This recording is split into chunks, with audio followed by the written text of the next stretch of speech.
Page 17, Merrily We Roll Along. On page 16, they're introducing you to the 1 and 5 7 chords for the key of C major. That's a mouthful. And they show them to you. Hopefully they've explained what C major is. If you don't know what C major is, you're lost to begin with. It's like, what? Well, I'll tell you about it. Okay? We have a lot of keys because we got a lot of sharps and flats, and we group them in various ways. Okay? C major has no sharps or flats in it. Everything we played so far in the book happens to be in C major. You didn't know that, but it was. Surprise! Okay. In the piano, it's all the white keys because the black keys are getting into sharps and flats. So, C major uses the white keys. If I start on a C and I play all the white keys up to the next C, that's all the notes in C major. Okay, I mean I could keep going from, I just did it from C to C. I could start here and go down the whole thing. C major, that is the key of C major.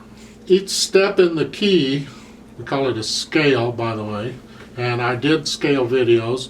I recommend you go do the beginner part of the C major scale video. Just go watch that. Watch the intro first and then do the beginner part of the C major scale, and it'll help you.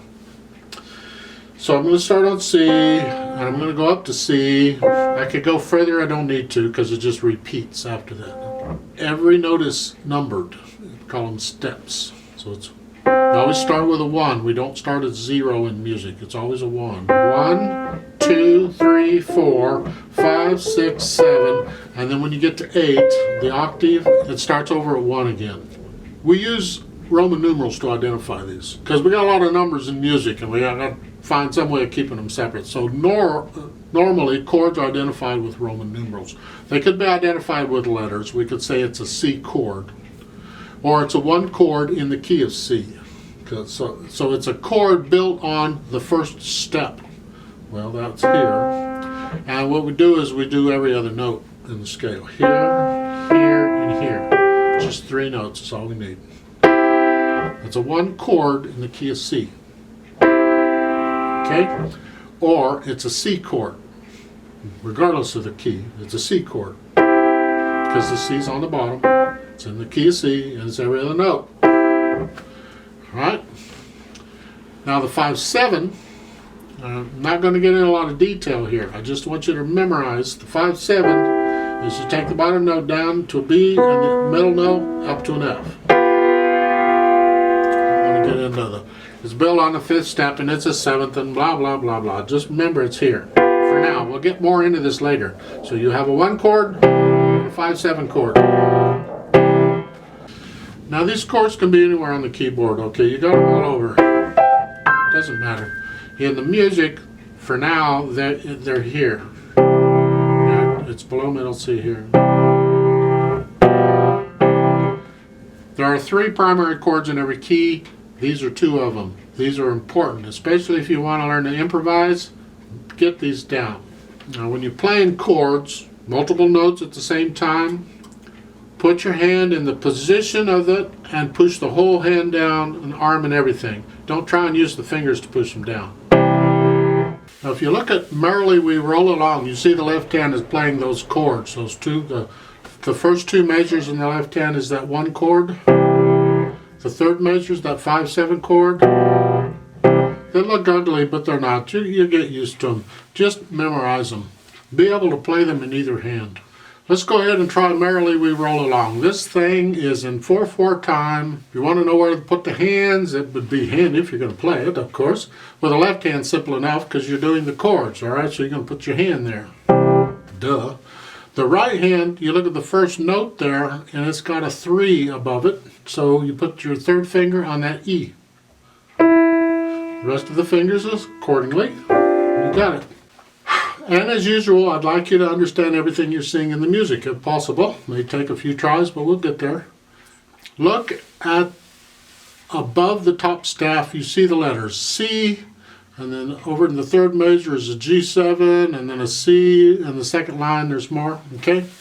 Those are the names of the chords, obviously. You probably figured that out. This is handy if you want to improvise and they give you the chord names and you know what the chords are, because then you can just play various notes in the chords and you can improvise and have fun with it. If there's a guitar player around, okay, they can play with you because they'll read those chords and they'll improvise to the chords while you play. That can be fun. You try that out. So that's what those letters are for above it. Now they put in parentheses loud and soft. All right, fine, I'll explain that too. That's really not part of the music. That's just stuff the author stuck in. The idea is to bring out the melody. That's the phrase. You'll hear me say it a lot. I'm a big believer in bring out the melody. That means you play the melody, wherever it is, a little louder than everything else. If we play just the first couple measures of this without that, we just play it all the same, it's this.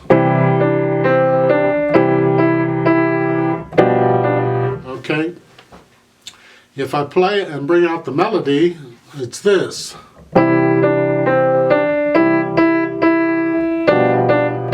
See, it's the melody that's important. The rest of it is supporting. It's just helping out. So you keep it down, and that's why they're saying loud and soft. Takes a little practice because now you're doing one thing with one hand and something else with the other. So one hand is louder, the other hand is soft. Good luck, but you'll get it eventually. All right, I'll give you 4 counts. We're going to play this together slowly, okay? Again, you want to listen for the notes. Make sure you're playing the notes I'm playing when I'm playing them. Now, hopefully you can get the chord okay.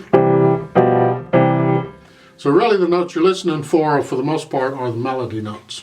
So go ahead and put your hands in C position. That's what it is, because C's on the bottom. And we'll begin. 1, 2, ready, go. 4,